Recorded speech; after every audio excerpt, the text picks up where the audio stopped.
Okay, so we're going to do this again because, of course, I started this video and somebody is knocking on the door. So I locked the door again and put a sign on the door. What I wanted to do with this, with Tarot Talk, is actually have a talk about tarot, interactive between you and myself, and perhaps with others. Any ideas that you may have or any questions that you may have about the tarot. I know most people go like, oh, here, what's my card of the day? Type thing, and that is fine. And if you've drawn a card and you want to throw that out, we can have a discussion about that. But the idea about this talk that I want to do is to just maybe answer your questions. If I don't know what that question or the answer to that question is, we can put it out there to other readers or other intuitives that are out there. There are so many different aspects to tarot that I feel a lot of people don't touch on. We all know what the books are for and, what this is for, what this is for, and all that. But instead of just focusing on how to do the tarot, maybe there are a lot of questions that you have that a lot of books haven't addressed, haven't spoken about, or you haven't seen it in real life. You know what I mean? If you take professional readers and, taken a professional reading, which I hope you have, what do you use when you read? If you do read, do you use crystals? Do you use sage? Do you use other herbs and other things to enhance your way of doing things? So for the few minutes that I'm here, if you have questions about the tarot, please throw them out and I will try and answer them. And this way it also gives me a feel as to what the needs are for you out there, because I'm not quite sure. I know what I'd like to see done, but if you could actually just write in the comments and let me know. Okay, so this Mary Kate, great. I haven't, but when I sage. When cards are upside down, do they mean the opposite or do they have a negative meaning? Okay, so there's a couple of trains of thought in reading not negative. I don't like to use that word negative. There's a lot of train of thought when it comes to reversals. So again, if people don't want to assume that everybody knows. So here's a card that is upright. A reversal is this. Now there are trains of thought that say that when a card is reversed, it is the opposite of the classic meaning of that card. I myself don't read that way because suppose you get the Five of Cups, which is, hi Jean, and Jean is a wonderful reader, by the way. If you get something like the Five of Cups, right? The Five of Cups is kind of sadness. To me, fives has to do with a lot of negativity or discourse in a person's life, or fives in any of the suits. But a Five of Cups is kind of, there's a problem with relationships. There could be some regret involved. That sort of thing. But just because it's reversed, all of a sudden it means that everything is hunky-dory. So, Mary Kate, reversals to me, and this is pretty much a Jungian thing, that it means not seeing the situation clearly or not having your eyes open to the situation. So there's a delay of something, kind of like the Hanged Man in a way. It's like, oh yeah, Five of Cups, that means there's a lot of emotional problems and I'll get to it another time. It's that sort of thing. So when I look at reversals, that's kind of how I approach it. If anybody out there looks at reversals in a different way, please post it here. It would be awesome. So, oh yes, Hillary, another fantastic reader. I'd love for you to talk about the concept of getting psychic info without the cards. Something that I experience when I've been doing a lot of readings with the cards. I wish I'd known about this phenomenon more. Okay, so Hillary, that'd be great for you to even put on here. Maybe one day we'll also, we can do a group call between the both of us. In my opinion, and I don't want to speak for Hillary, okay, but the cards for me are sometimes a cheat. Sometimes all I need to do is sit with somebody and kind of get the vibe. as to what's going on. And when I pull out a tarot card, I look at the symbolism, and then it kind of opens up my subconscious to the other side, or my subconscious, or the Akashic, whatever you want to call it. Alrighty. So with that in mind, things come intuitively. So that's the difference between a person who reads and memorizes and somebody who will read intuitively. So Hillary, tell me if I'm doing this right or I'm doing justice to the question. But that's how it seems to be for me. Alrighty. Now, Jean is writing about reversals. I read them sometimes. It just means that it hasn't happened yet. Forgive me. Or stagnation. And stagnation is where I agree with you, Jean, because again, I don't want to get to. I'll get to it later. So you're stuck in a certain situation. So I'm agreeing with you. Now I know that there are people that probably read otherwise, and as Hillary was, talking about, we also are intuitive readers, and I know that I can speak for Jean on that one, and Hillary. So we're intuitive readers. There's also another person, Dylan Dilly. If you ever get a reading with her, I highly recommend it. We're all pretty much intuitive readers. Now, maybe it's because we're all priestesses of read. I'm not quite sure on that one. So maybe that's something that's been gifted to us. But a lot of good readers can see through to the other side or speak to the other side. And that's totally on an intuitive level. So I kind of, that's my approach when it comes to working with the tarot, or this is Lenormand, which is another form of divination. So there's a couple of ways of approaching that. And I'm happy to see so many talented readers here. That makes me really happy about that. So are there any more questions? I'd love to see more up here. Plus, I'd love to talk about the business of the tarot, starting a business, what works for you, what doesn't work. I'd love to talk about ethics. So here we go. Yes-ish, a physical representation of what you're intuitively already getting. But I meant more about the shit that I can't turn off. That can't turn off the faucet of psychic information. Because when you do a lot of readings, it's hard for me to read the rest of it. All right, Hillary, for some reason does not let me expand on that. To turn off the information when you're done with the readings, I kind of have my own little prayers to kind of shut down. And since we're of similar traditions, I kind of shut the chakras down. One thing my mentor, Janet Farah and Gavin Bone, Gavin always says that my third eye is way too open. So I always have to work on turning it down or tuning it down, So I do a little meditation. I'll keep a black tourmaline with me when I do that, and try to look at the chakra, my third eye, and have it spin in reverse to close it down a bit. And then I say goodbye to those who have helped me, because, here in the store, there's a lot of psychic energy that goes on here anyway. And as a result, they're always around me. And, some of them are your guides. Some of them are your ancestors. You always want to keep those around. And then, of course, and Jean and Hillary probably agree with me, there were also the people that are attached to those that we're reading with. So I respectfully say goodbye. And at the end of a session, or at the end of the day, basically, I have to turn my mind off and, kind of close down the chakras. At least that's what works for me. It's good to learn control. Right. Exactly. And that's kind of how it says, Gad, similarity to you too. Doesn't that make sense? We'll fry our third eyes. That's for damn sure. So I don't know if you work with additional stones, but like I said, I like tourmaline, and I keep labradorite and tourmaline on me at all times.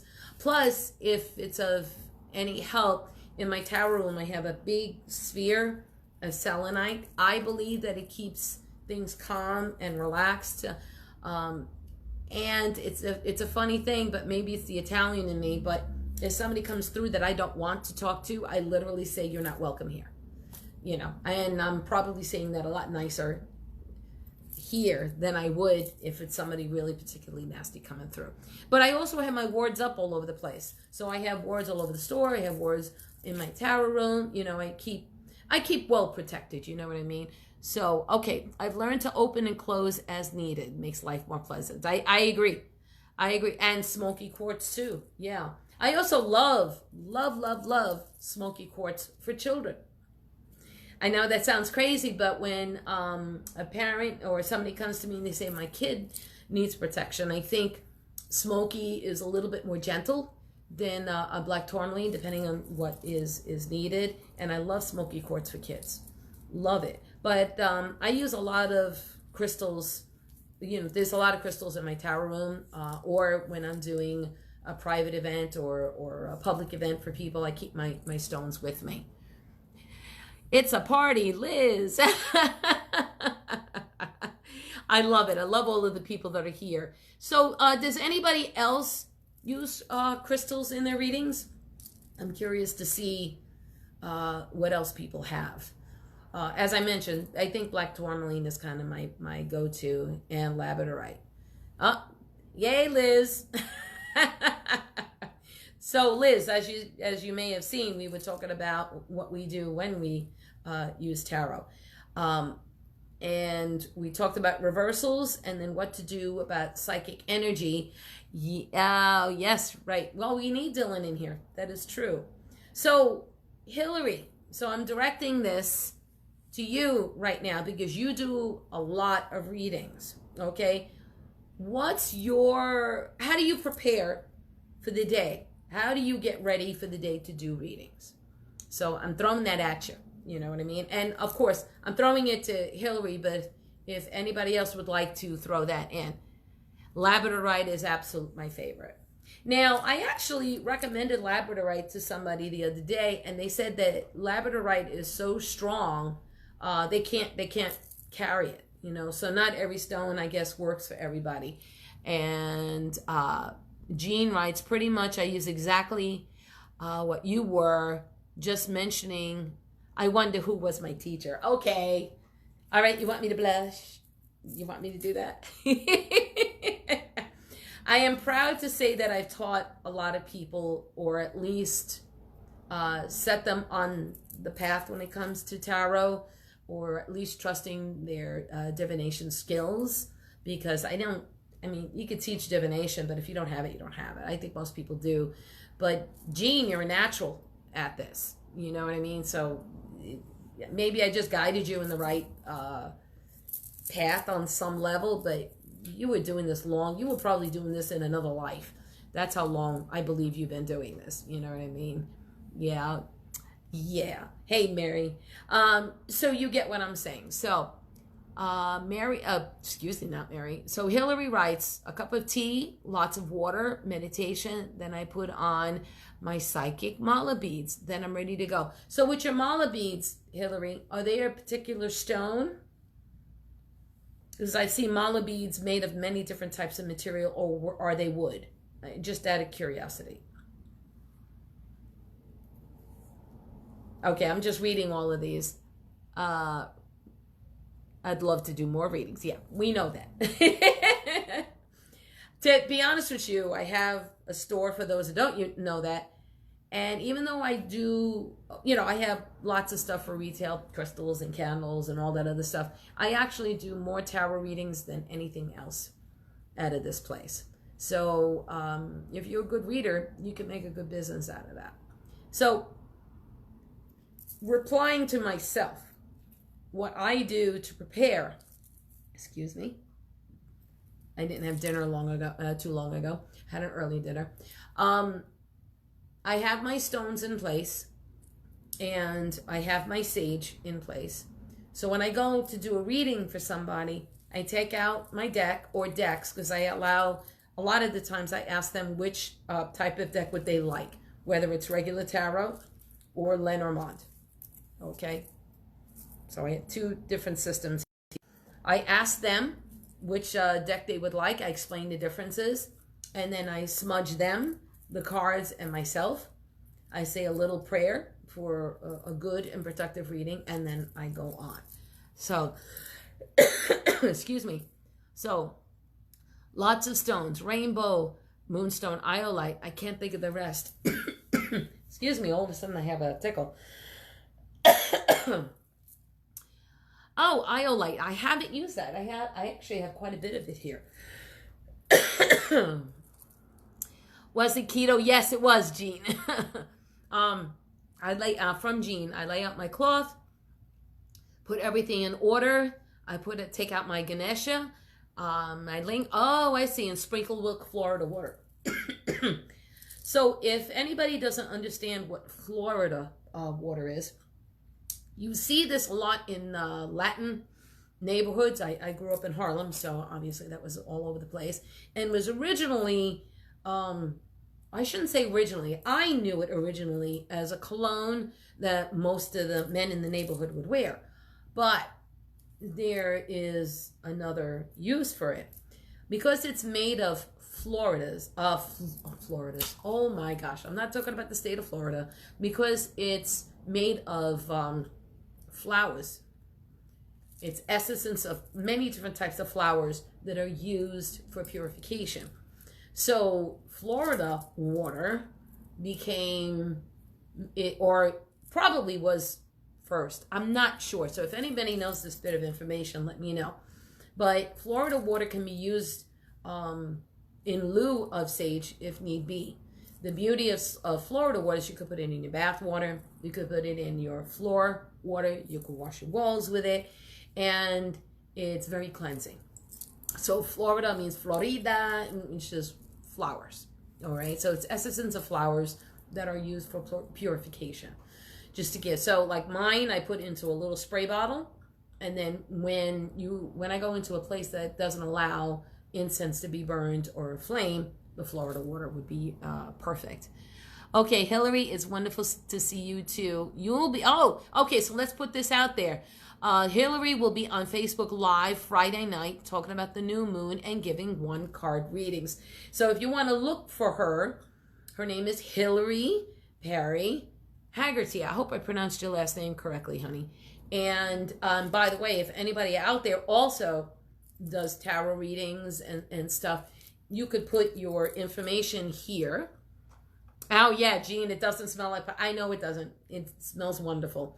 But check out Hillary on Friday. And if anybody else has something else that they would like to do as well, that they want to promote, whether it's their tarot business, and it does, yeah, I know. If it doesn't, excuse me, I'm like all over the place. If you have a business, if you do readings online and all that, as long as it's related to tarot, that would be awesome. And you can put it in the comments here. So please post your questions and such. I'm not sure as to how often I should do this. Any ideas out there? Should I do this once a week? Should I do this every other week? And maybe make it an hour, 45 minutes to an hour? I don't know. I would love your feedback. So if you would, please type that in here. I know that in a few minutes I'll probably shut this down, but I'd like to know what the needs are.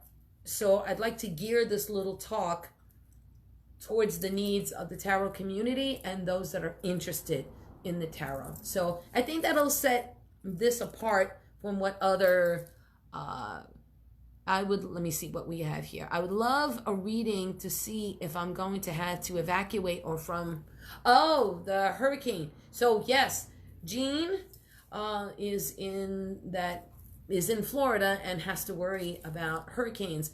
My sister-in-law is down there. My kid's father is down there. I have a niece down there. So you know what? Everybody, if you're there, pull out a card. I'm going to pull out a 1-card reading. All right, I'm going to pull out a card on this, the hurricane in Florida. All righty, and I am challenging all of you to pull a card out, and we can put that here, and then we can end the reading here. So I think I'm going to use Lenormand. All righty, and we're going to ask about will Jean have to evacuate? All right, so I'm going to pull this here.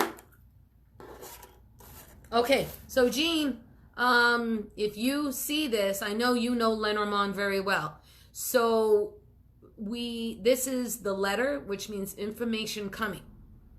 So I guess this is pretty direct, if you get what I'm saying here. Alrighty. So I'm gonna pull this close so everybody can see it.